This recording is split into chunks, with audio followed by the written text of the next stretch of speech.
ating beloved pastor, the man of God, Pastor Walter Tabor. Palakpakan nga po natin ang Panginoon. Praise the Lord! Hallelujah! Bagong ay lumang cellphone, 3310. Di ba pinapanganak yung iba rito, no? 3310. Pero, the same kind, the same model. So, ibig sabihin, ang tawag po doon ay Neos. Bakit? Bago siya, pero parehas pa rin siya nung luma. Okay? Bago nga lang. Yung Kairos naman ay bago na far different from the other. So yung 3310 ko ay lumang-luma na, hindi na gumagana, bumili ako ngayon ng bago. At ang binili kong bagong cellphone ko ay iPhone 13 XXX Max. Oh, meron ba ganun? So ibig sabihin, bagong-bago. At hindi na makita yung features doon sa luma. Wala na yung luma, natabunan na. Okay, so yun po yung ibig sabihin ng bago. Now, yung pong sinasabi nating new thing dito ay bago, kakaiba kesa sa former one. At yan po ang ginawa ng Diyos sa atin. Kaya nga po, kinakailangan makita natin ang kadakilaan ng Diyos dito sa bagong bagay na ginawa niya sa atin. Ito po yung proof natin, proof that the New Testament or the new is better than the former. Tingnan nyo ang sabi ni Pablo in 2 Corinthians chapter 3 verse 6, He has qualified us, making us sufficient as ministers of a new covenant of salvation through Christ, not of the letter of a written code, but of the Spirit. So we are a minister, not of the letter, not of the written code, but of the Spirit. Lahat tayo ngayon na mananampalataya, we are ministering in the Spirit. For the letter of the law kills. The letter kills by revealing sin and demanding obedience. Ayan, nakamamatay po yung luma. But the Spirit gives life. Amen. Sabihin nga natin, the Spirit gives life. The Spirit gives life. The letter kills, but the Spirit gives life. So kita niyo po yung kaibahan. Yung isa pumapatay. Yung isa nagbibigay ng buhay. Verse 7, Now, if the ministry of death, ano po yung ministry of death? Ang titindi itong mga tawag ni Pablo dito, no? Ministry of death, engraved in letters on stone, speaking to the old one, the covenant of the law which led to death because of sin, came with such glory and splendor. So meron din naman kaluwalhatian, meron din naman ningning yung luma. Kahit ito'y nagdadala ng kamatayan sa mga sumusuway. Actually, inuulit ko, itong batas na to'y banal, galing sa Diyos. Hindi po ito masama, sapagkat wala pong masama na galing sa Panginoon. But the problem is, kung bakit ministry of death na tinatawag ni Pablo ay dahil namamatay yung mga sumusuway rito. Pero dito po sa sinasabi sa verse 8, how will the ministry of the Spirit? So the ministry of the Spirit is the new covenant which is allow us to be Spirit-filled.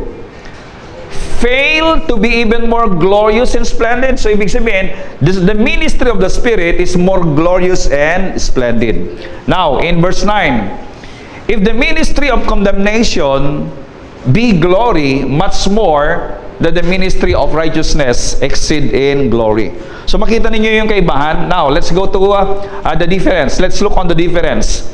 Yung una, ang tawag doon ay Old Covenant. Siyempre, nauna. Kaya ang tawag ay luma. Doon naman sa bago ay New Covenant. Now, the Old Covenant was given to Moses, but the New Covenant came through Jesus Christ. So, dumating po and under the ministry of our Lord Jesus Christ. Kaya nga po tayo ngayon na nasa Bagong Tipan is we are under the ministry of our Lord Jesus Christ. And that's the reason why we are proclaiming what Jesus Christ did for us. Ano? So makita natin, the Old Covenant, the letter of the law kills by revealing sin and demanding obedience. But in the New Covenant, the Spirit gives life.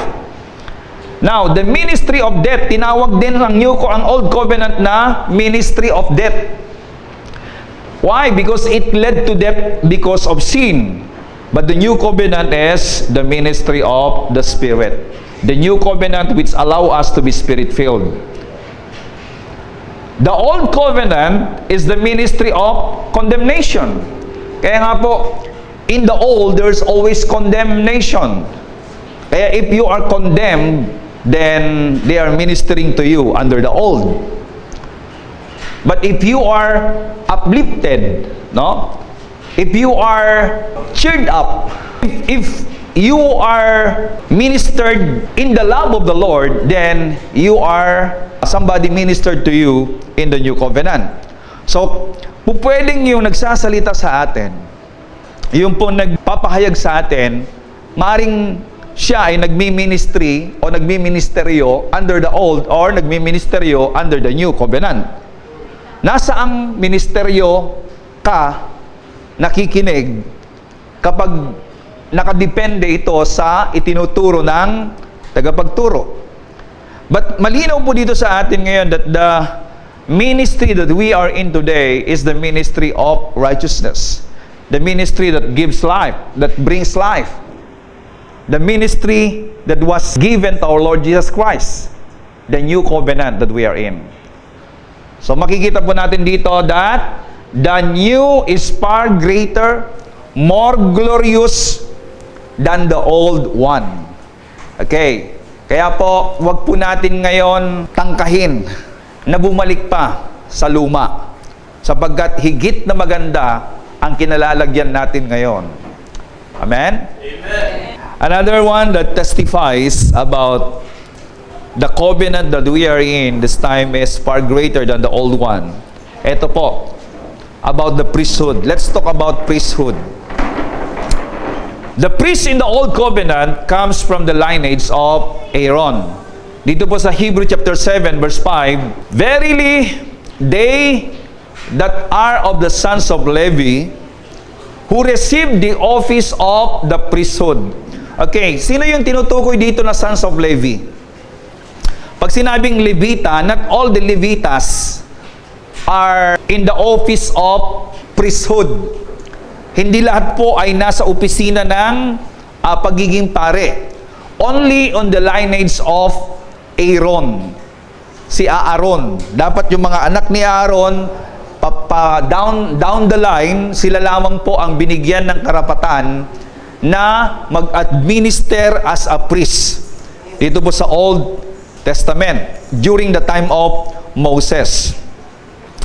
At sinasabi po rito, it was commanded for them to take tithes of the people according to the law. That is of their brethren, though they come out of the loins of Abraham. This is the Old Covenant or the time of Moses. Yung pagiging priesthood ay pinapakita dito ngayon. Titingnan natin yung priesthood during the time of Moses at yung priesthood during our time. Napakahalaga kasi lahat kasi ng covenant ay merong pong nag-a-administer na priest. So, actually, lahat ng religion, there is a priest administering. Dito naman po sa New Covenant, in Hebrew chapter 4, verse 14, so then, we must cling in faith to all we know to be true. We have a magnificent king priest. Ang ganda po ng pagkasabi dito sa The Passion Translation. Doon po sa ibang translation ay great high priest. Pero dito po ay, ang binanggit ay king priest. Sapagkat si Jesus ay hindi lamang siya priest, kundi siya rin ay hari. Kaya specific po yung pagkakabanggit po ng The Passion Translation. We have a magnificent king priest, and his name is Jesus Christ, the Son of God, who rose into the heavenly realms for us, and now sympathizes with us in our frailty. So, siya po yung priest na nakikipagsimpatya. Nararamdaman niya kung anong pakiramdam mo. Alam niya ang pakiramdam na nasasaktan. So, the priest in the New Covenant sympathizes with us. He knows your worries. He knows your needs. He knows your feelings. And He sympathizes with you. Unlike the priest in the old, doon sa lineage ni Aaron, wala siyang lang pakialam kung anong problema mo. Hindi sila nakikialam kung anong problema mo. Ang mahalaga, yung pong sinasabi rito it was commanded to them to take tithes. Yun, yung tithes ang kanilang pinapakialaman. But they have no concern of your situation. But praise the Lord, mas maganda ang New Covenant priesthood natin sapagkat ang priest natin dito ay merong pong simpatya, merong concern, merong pakialam sa atin. Kaya po personally, He knows you. He knows your need. Glory to God. Dito po sa lumang tipan ay hindi pwedeng palitan ang priest habang siya ay nabubuhay. Actually, sa lahat, hindi pwedeng palitan ang priest habang nabubuhay. Kaya lang, dahil sa namamatay po ang priest dito po sa lumang tipan, pagkamatay ay papalitan ulit. No? Kaya papalit-palit po ang priest, lalong-lalo yung high priest in the old. But in the New Covenant, yung high priest natin, anong pangalan? Jesus Christ. Pakilakasan nga. Anong pangalan ng high priest natin? Jesus! Okay. Siya'y nabubuhay magpakailanman. At dahil siya'y nabubuhay magpakailanman, ibig sabihin, hindi po siya mapapalitan. Hello? He is ministering to us in the heavenly places, in the highest throne of all thrones, okay? Para po sa pangangailangan natin. Okay. Alam po ninyo, napakahalaga pong maunawaan po natin ang ministry ng priest. In the Old Covenant, kapag ka po matuwid yung priest, pinagpapala po ang bayan. Nakadepende po ang pagpapala ng bayan, depende dun sa priest. Okay? Dun sa pag-uugali ng priest. At praise the Lord, kung bakit po panatag ang kalooban natin na hindi po tayo masusumpa at hindi po darating sa atin ang anumang pong sumpa at anumang kasamaan, sapagkat ang ating pong high priest ay matuwid magpakailanman, nabubuhay magpakailanman at hindi siya mapapalitan. Okay, tingnan natin dito The priesthood of Jesus is in the order of Melchizedek. Sinabi po yan sa Book of Psalms in 110 verse 4. Pero kinote dito ng Hebrew in chapter 5 verse 6. Ang sabi, in another scripture, he says about this new priestly order. So itong priestly order ni Jesus ay priestly ministry of Melchizedek. Sabi niya rito, you are a priest like Melchizedek, a king priest forever. So sino yung tinutukoy dito na king priest forever? Si Jesus, right? So makikita po natin dito na there are priests, there is priest in the old, but there is also priest in the new. Pero yung priest dito sa new ay meron pong pinagbabatayang order. Ibig sabihin, the picture. And the picture of that priest is the picture of Melchizedek. Sino ba itong si Melchizedek? No? Melchizedek was likened to the Son of God. Alam po natin, it was revealed in Genesis chapter 14 about this Melchizedek. Na si Melchizedek ay king and priest, because the word Melchizedek means king of righteousness. So yung king of righteousness is the title of Jesus Christ. And he is also a priest. Okay, king of Salem and also a priest. Wala pong hari na mula po sa lahi ng mga Libita. wala pong hari mula kay Aaron. Priest meron, pero wala pong hari. Ano? Pero kakaiba po itong kay Melchizedek. Siya po'y hari, siya rin ay priest.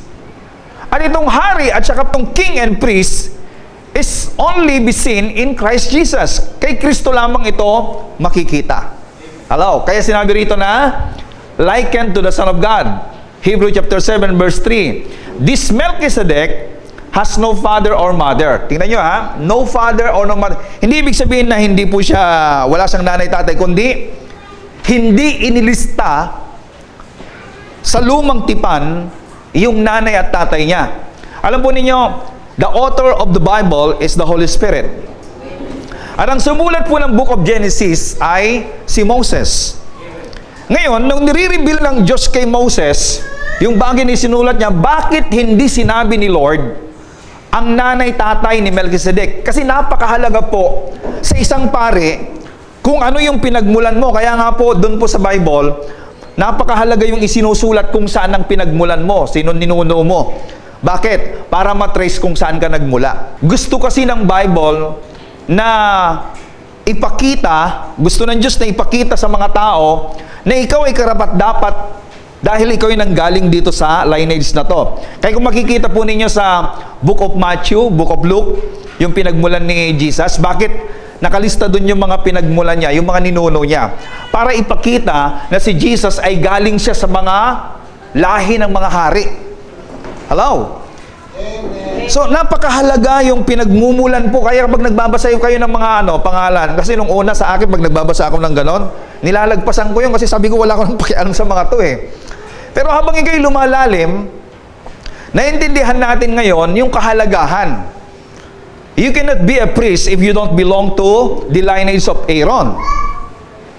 And you cannot be a king if you don't belong to the lineage of Judah. Okay? Ngayon, si Jesus Christ ay ibang priest, kakaibang priest. Kaya nga po, new. Okay? Far different from the old one. Kaya si Jesus Christ ngayon ay hari, and at the same time, He was anointed as priest of the new covenant. Kaya po, ang ating pong priest in this new covenant is hari na pari pa. King and priest, and this is the order of Melchizedek. Ay sabi dito, this Melchizedek has no father or mother and no record of any of his ancestors. Napakahalaga niyan. Very significant po at very specific pong Bible. Meron pong pinapatungkulan ito. He was never born and never died. But his life is like a picture of the Son of God, a king priest forever. So sino yung pinapatungkulan ng sumulat ng Hebrew dito ngayon na picture ni Melchizedek? His name is Jesus. Praise the Lord. Shall we give Jesus a praise of clap offering? Hallelujah. So bagong-bago po ang ating pong priest in this new covenant. Kaya far different from the old one. Melchizedek's priesthood was greater than the priesthood of Levi. Levi po ang ginagamit po ng Hebrew, pero specific po, not just the Levitas, but specifically to the Aaron's lineage. Now, sabi dito sa verse 7, chapter 7, verse 4, let me show you proof of how great this Melchizedek is. Even though Abraham was the most honored and favored patriarch of all God's chosen one, alam mo yung pagdating po sa mga Israelita, ang talagang tinitingala nilang patriarchs, ibig sabihin, talagang kinikilala nilang father ay si Abraham. No? At siya ang pinakadakila sa lahat. Pero sabi dito, even though Abraham was the most honored and favored patriarch of all God's chosen ones, he gave a tithe of the spoils of battle to Melchizedek. Bakit siya nagbigay? At ang ibinigay niya is spoils. Ibig sabihin, yung pinakamagaganda, yung pinakamahalaga, yung pong the best ang binigay niya. Now, verse 6, Melchizedek was not Abraham's Jewish relative. Walang kinalaman yan. Hindi po niya kamag-anak. And yet, Abraham still paid him a tithe. Melchizedek imparted a blessing on mighty Abraham, who had received the promises of God. Sino bang nakareceive ng promise ng Diyos? Si Abraham. Pero siya'y pinagpapala ngayon ng isang Melchizedek na king priest. Alam sabi sa verse 7, and no one could deny the fact that the one who has the power to impart a blessing is superior to the one who receives it. Naintindihan mo ba natin? Isang maliwanag na katotohanan na mas mataas yung nagpapala kesa yung pinagpapala. Yung pong pinagpapala ay kinikilala niya yung nagpapala sa kanya. Kaya nga, si Abraham ngayon, bilang nagbigay ng ikapo dito kay Melchizedek, ay kinikilala niyang mas mataas sa kanya. At makikita po natin in Genesis 14 that Melchizedek blessed Abraham. Wow. Meaning, there is a connection of this priest, the king priest, our king priest, Jesus Christ, dito ngayon sa pagpapala na ibinigay kay Abraham. At ito yung make connection sa buhay po natin. And you have to listen carefully and understand this carefully, my friend. This is what I'm talking, that the new covenant is far greater than the old one. And every Christian, every believer, lalong-lalo na po yung mga nasa ilalim ng biyaya, ay dapat maintindihan natin ito. Now, giving tithes to Melchizedek. Sino ulit si Melchizedek? The picture of Jesus Christ's priesthood. The order of Jesus' priesthood is the order of Melchizedek. Okay? It's a proof that he is greater than priesthood of Aaron's lineage. Kaya pinapaliwanag po sa Hebrews chapter 7 verse 9, it could even be said that Levi, ibig sabihin, si Levi, apo na to sa apo na to sa talampakan ni Abraham, si Levi. Right? Bakit si Levi? Kasi nga, mula kay Levi, nanggaling yung mga priest. At itong si Levi na to, mula dito sa mga anak niya, galing kay Aaron. At yung galing kay Aaron, mula kay Aaron, dun manggagaling yung mga priest. At yung mga priest na ito, na galing kay Aaron, sila po yung mga tumatanggap ng ikapo, ng tithes. At ipinapaliwanag ngayon dito, na wala pa si Aaron, wala pa si Levi, sa pamamagitan po ni Abraham, ay sumamba ngayon ito, nagbigay ng tithes kay Melchizedek. So na nagbigay ngayon ng ikapo itong si Abraham, nasaan ngayon si Levi? Nasa loins pa nandito pa sa sinapupunan ni Abraham. Kaya nga po, nakapagbigay ngayon ng ikapo itong mga paring ito kay Melchizedek sa pamamagitan ni Abraham. Yan po ang pinapaliwanag dito. Kaya pinapaliwanag dito ngayon na greater si Melchizedek bilang priest kaysa yung mga nanggaling dito kay Aaron. Sapagkat yung pagka-high priest ni Jesus ay high priest in order of the priesthood of Melchizedek. At ipinapaliwanag po ng verse na ito kahit ulit-ulitin po ninyo na higit na dakila si Jesus kaysa mga priest dito sa Lumang Tipan. Amen. Hallelujah. Kaya makikita nyo rito?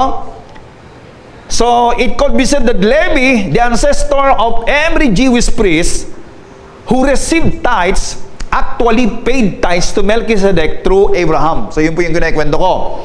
Verse 10. Although Levi was yet unborn, the seed from which Levi came was present in Abraham when he paid his tithes to Melchizedek.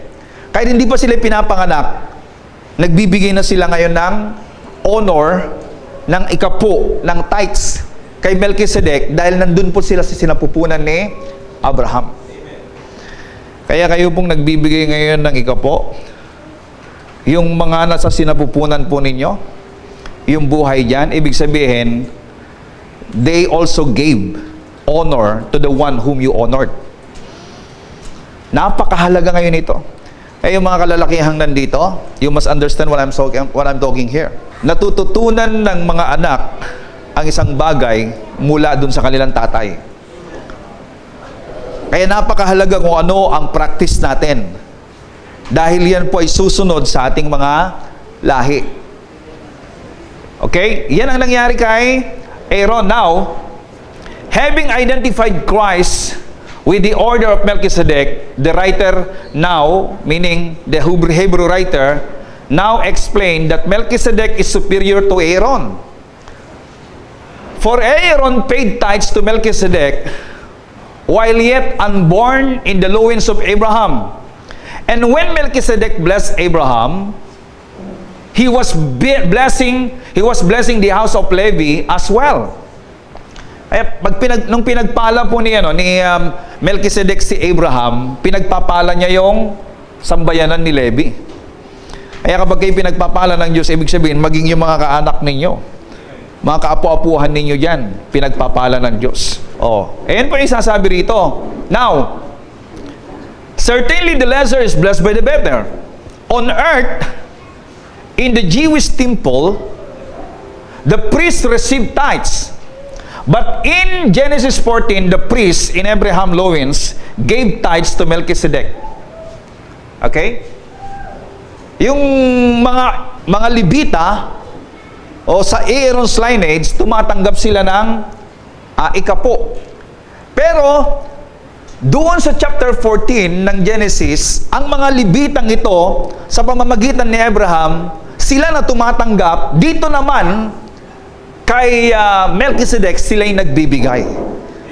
Okay? At ang gustong ipakita dito, at gusto ko ring na maunawaan ninyo at maunawain nating lahat, is that the priesthood in the old, okay, or the new priesthood is now better and far greater better than the old one. Bakit? Sapagkat ang lumang pagkapari ay sumasamba dito sa bagong pari. Hello? Glory to God. And you must understand this.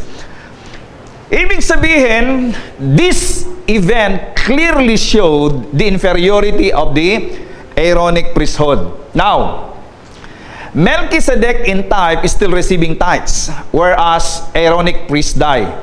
Kaya sinabi po dito ngayon sa Hebrews chapter 7 verse 8, pinapaliwanag, here, men that die receive tithes, but there he received them of whom it is witness that he lived. Now, the word here, hod in Hebrew or Greek means according to the Levitical law. So here, in the Levitical law, but there means in the passage in Genesis where Melchizedek is recorded to have been receiving tithes. So, dito, sa mga lineage ni Aaron, tumatanggap sila ng tithes.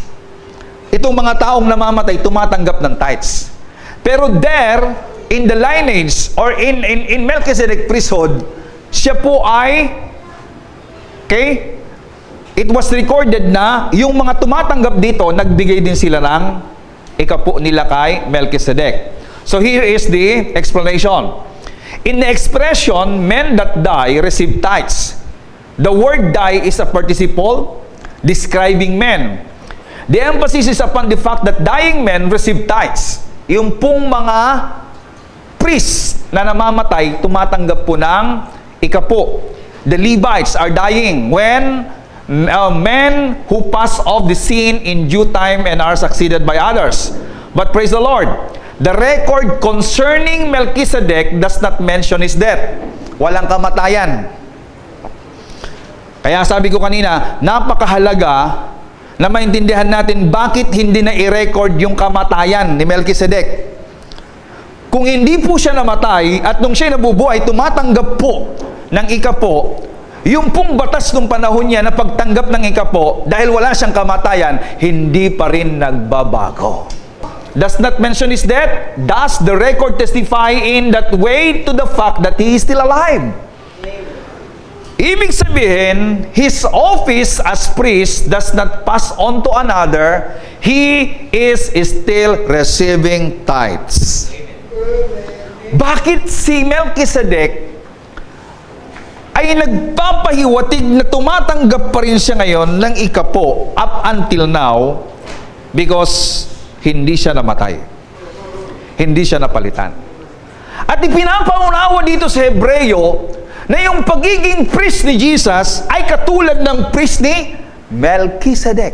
So, ibig sabihin, si Jesus ay tumatanggap ng tithes. Kasulad ng pagtanggap niya ng tithes ni Abraham. At nung nag-tithe si Abraham, ibig sabihin, maging yung mga nasa lumang tipan na priest, Aaron's lineage, they also give tithes to Abraham. At ano pong sabi po dito? Sa Hebrew chapter 7 verse 8, in translation, here, on the one hand, dying men are receiving tithes, but there he received them concerning whom the testimony is that he lives. Ibinibigay lamang po ang ikapo doon sa buhay. Kanino binibigay yung ikapo? Sa buhay. It must be priest and he is alive. Now, kung itong mga taong namamatay ay tumatanggap, siya, speaking to Melchizedek, ay nabubuhay magpakailanman, ibig sabihin, siya ay tumatanggap. At ito po'y binanggit sa Book of Hebrew, sapagkat si Melchizedek ay larawan ng pagkapari ng Panginoong Jesucristo. So every time we give our tithes, then, my friend, we are testifying, declaring that Jesus is alive.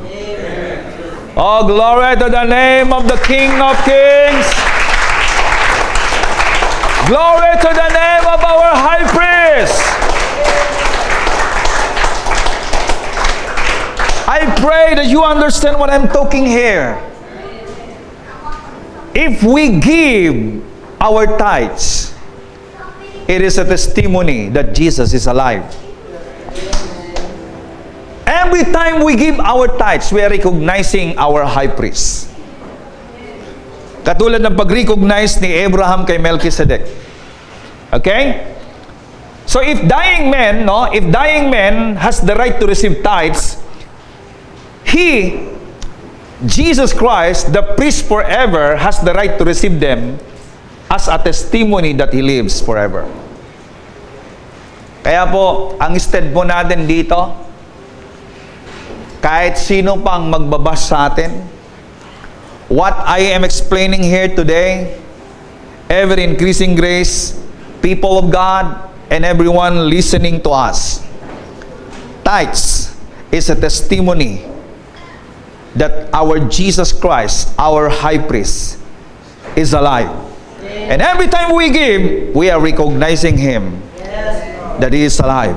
It is a testimony that my priest, hindi siya nanatili sa libingan, kundi siya ay nabubuhay magpakailanman. And He is presently ministering in the temple not made by men, but in the temple in heaven. Glory to God. Hallelujah. Of course, no more curse in not giving tithes.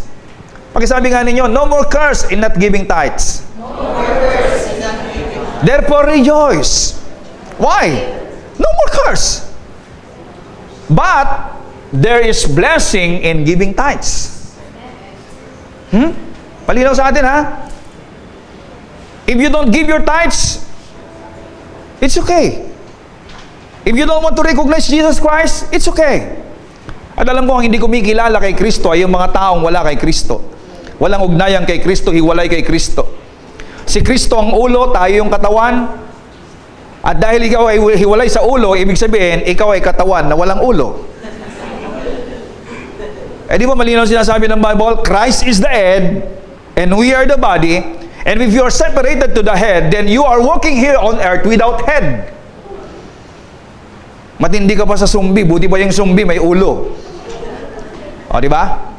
At now, if you recognize your head, if you recognize your priest, your king, then, kung sa lumang tipan ay nire-recognize nila, kung yung ating amang si Abraham, ama ng ating pananampalataya, ay nire-recognize niya, tayo din naman bilang mga lahi ni Abraham sa pamamagitan ng pananampalataya ay nagre-recognize higit pa sa ating pong pari na siyang kataas-taasang nagmiministeryo sa kalangitan, hindi gawa ng tao, kundi doon sa tunay na templo. And that is our joy, giving it. Kaya nga po, now, in the new covenant, there's no more curse in giving tithes. If you don't give tithes, there's no more curse. But praise the Lord, in the new covenant, we have that rejoicing heart, a happy heart. Hallelujah, in giving our tithes. Glory to God.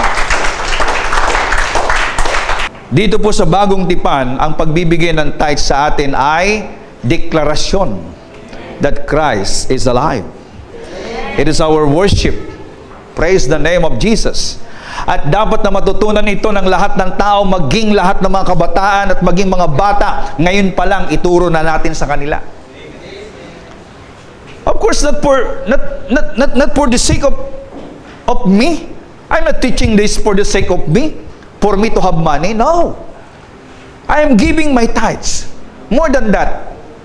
At hindi ko ito ituturo, kapatid, kapag hindi ko po ito ginagawa. I am giving it more than that. Marami pong mga hindi naka-record. Actually, even ang misis ko, marami siyang hindi alam ng mga tinutulungan ko, binibigyan ko. Dahil kapag nalaman niya, baka sabi niya, sana all. O baka sabihin niya, ako naman. O di ba? Just lately, this week, no? Hindi ko siya masyadong kakilala, pero nag-meet na kami mga several times. A pastor. And then he asked me a favor. Sabi ko, Lord, bibigyan ko ba to? Kasi baka mamaya ka ako, naisip ko pa na kasi baka ka ako, na-hack yung kanyang account, humihingi ng tulong. But there is peace in my heart. Then, I give him. Sabi ko, kasi sabi niya, pambili daw ng upuan at mag-anniversary. O sige, sabi ko, bili ka ng 10 upuan, pastor. Bili ka ng 10 upuan. Then, binigyan ko siya ng 10 upuan, pang 10 upuan na presyo. Alam mo, itong tawa siya. At nung ibinalik niya yung picture sa akin, kapasama yung resibo, 15 upuan ang nabili niya doon sa binigay ko. At ako yung natutuwa sapagkat talagang ibinili niya, hindi talaga ng hack, o hindi talaga siya ng scam. Amen? And you know what? That is just one of many things that I did for giving. Okay? Binibigay ko po yan sa mga nangangailangan. And I tell you, there is joy in generous giving. Amen. Well, hindi ko yun binibigay dahil yun yung tithes ko. That is my offering. Out of the overflow of my heart. Okay? Iba yung pinag-uusapan natin dito. Ang pinag-uusapan natin dito ay yung 10% of your income na ibinibigay mo na merong kagalakan bilang pagkilala mo sa yung buhay na pare. At yan ay si Jesus. Kaya sinasabi po rito ngayon sa Hebrew chapter 7 na hindi namatay si Melchizedek, kaya nga po very significant yung wala siyang record of death. Although namatay si Melchizedek at merong magulang ito, pero intentionally, hindi inilagay ni Lord, hindi binigay ni Lord kay Moses yung listahan ng magulang niya at kamatayan at kapanganakan niya, dahil siya po ay larawan ni Kristo na walang pinagmulan, walang kamatayan, nabubuhay magpakailanman. At siya'y pari at hari magpakailanman. At kung siya'y tumanggap ng igapo dito sa pinagpala ng Diyos, ibig sabihin si Abraham bilang ama ng pananampalataya, lahat naman ngayon ng nananampalataya kay Kristo ay dapat na magbigay ng galang at pagkilala doon sa high priest na si Melchizedek na ngayon ay larawan ng ating Panginoong Jesucristo. Oh, glory. And you must understand that. So there is no curse in not giving tithes, but there is blessing in giving tithes. Alam po ninyo itong pangako sa Malakay 3:10? Hindi po natin ito pinapanakot. Actually, wala naman nakakatakot sa 3:10 di ba? Basahin nga ninyo kung may nakakatakot dyan. Wala. Doon sa 3:9. Ayan. Pero akala ng iba, yung nakakatakot sa 3:9, yung hindi pagbibigay ng tithes. No. Hindi mo pagbibigay ng tithes and offering. Dalawa yun. Nagbibigay ka nga ng tithes, di ka naman nagbibigay ng offering. Ay, nakakatakot yun. Pero dito po, we are not scamming you, my friend. Don't give tithes, you are not cursed. You are loved by the Lord. The love of God for you will never ever change.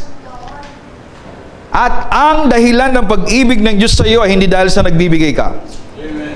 Dahil ikaw ay na kay Kristo. Now, this is the promise.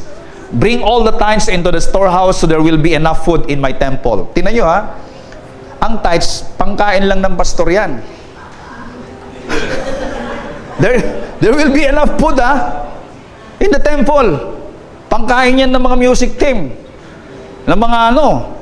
Kaya lang, hindi po namin ginagawa yan. Hindi natin ginagawa yan. Nag-iipon tayo ng pampatayo natin ng building. Amen? Amen. Kaya lang, dahil walang dumarating, kasya lang na pambayad natin ng building. But praise the Lord! Ganun pa man, we are praising God for that. Dahil hindi nagkukulang ang Diyos. Now, ito po sanabi niya, bring all the tithes in the store. Ano ba yung storehouse ni Lord? Dito, storehouse to ng Lord. Okay?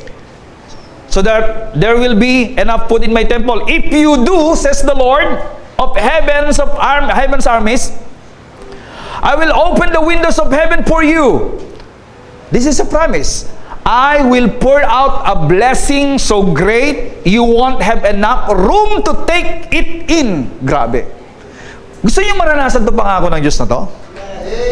Naniniwala ba kayo sa Diyos? Sabi ng iba, pastor, I tried it many times, wala namang bumalik. Motive. You need to write your motive. Okay? I will pour out, says the Lord, a blessing so great, you won't have enough room to take it. At ang sabi niya, try it. Put me to the test. Alam po ninyo, this is the only instance in Scripture where the Lord says, prove me. Diyan lamang po sa Scripture, sinasabi, prove me. Subukan niyo ako. Why? Basically, he's saying, try it and see if it doesn't work. Nearly everything or else he said, he was a command. Lahat ng sinasabi po ng Bible in the Old is a command. Ano po yung mga command ni Lord? Thou shall not do this or thou shall not do that. But when it comes to tithing, he said, prove me. He said, it is the way. He said this because it is the way he knows it is scary for people to take a portion of what they need to survive and give it away.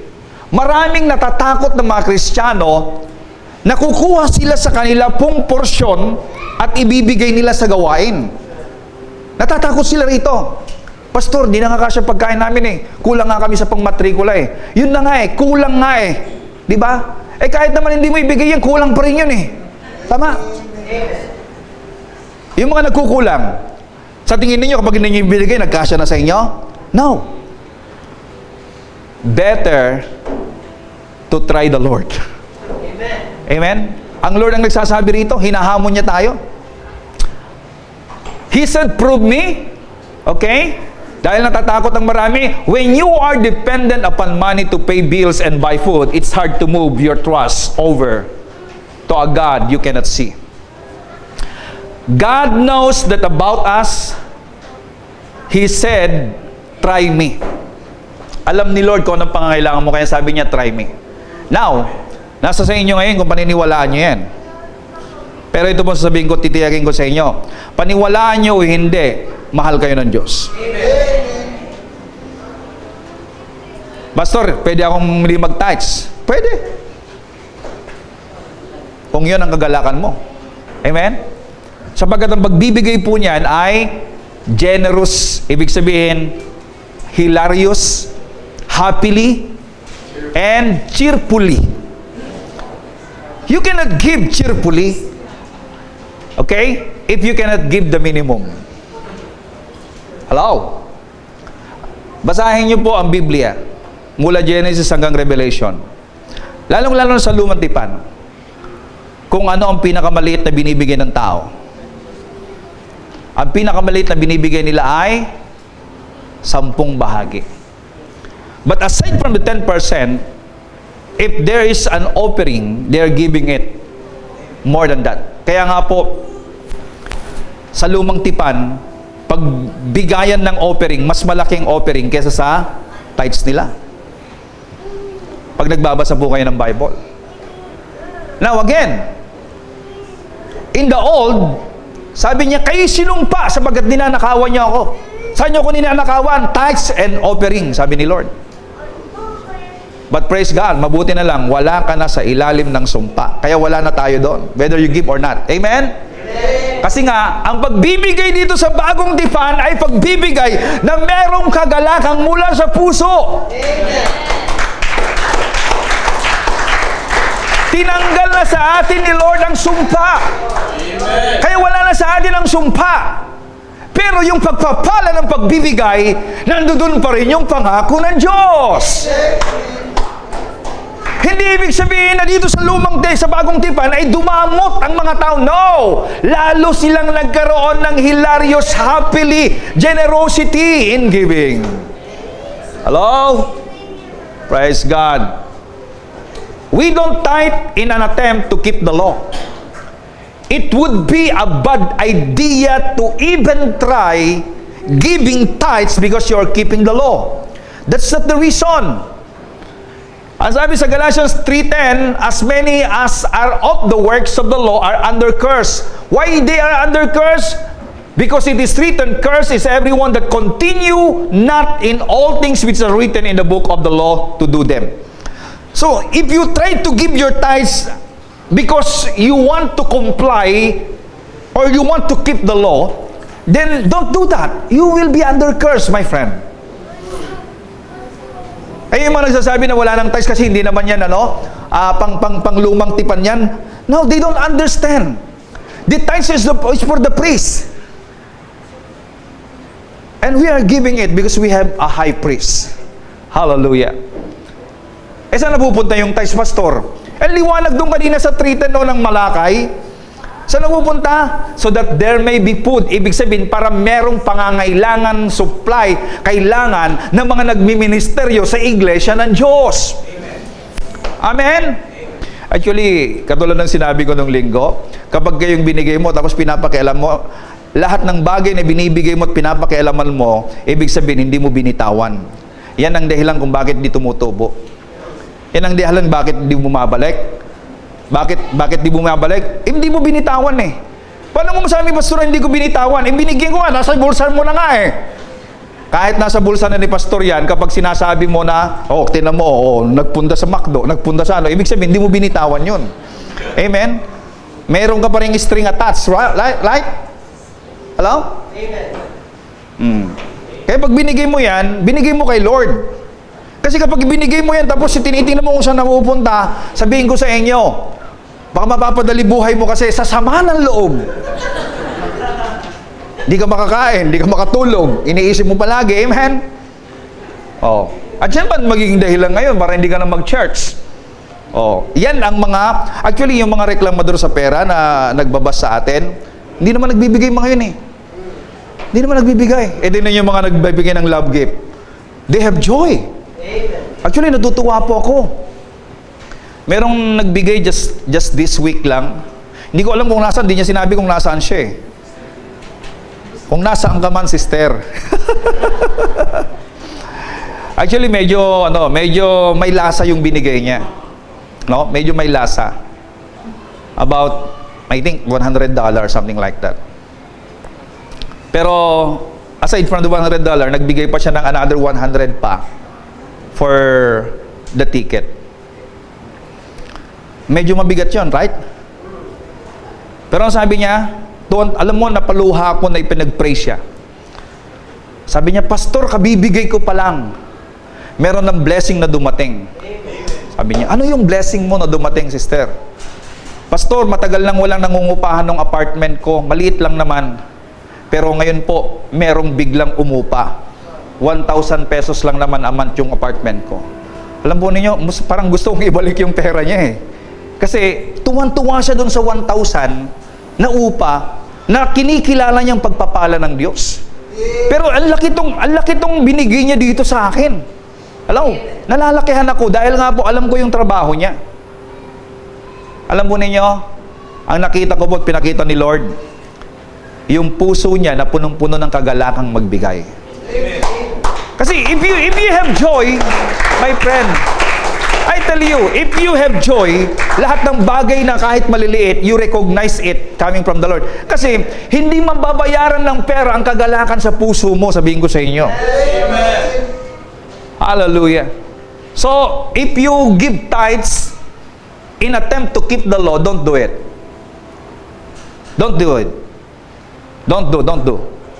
God the Father put all of His wrath on Jesus.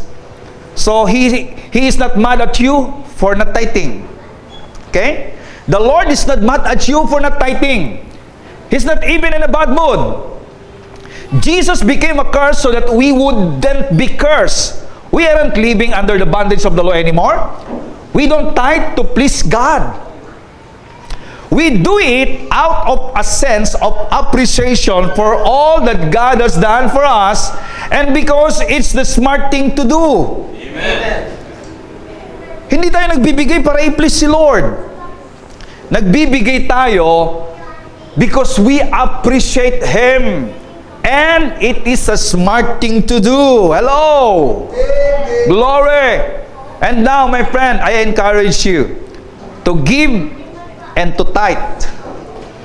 But don't do it out of fear or guilt.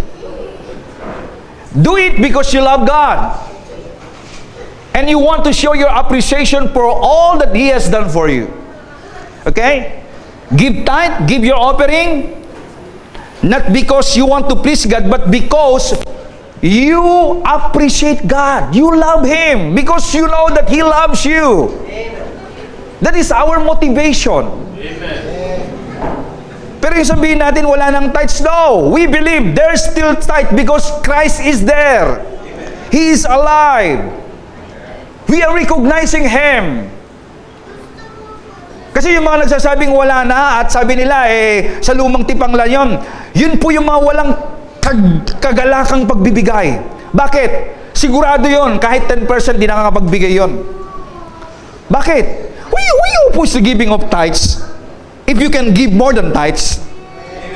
And if you have that generosity and you have that cheerful giving more than tithes, you cannot oppose it.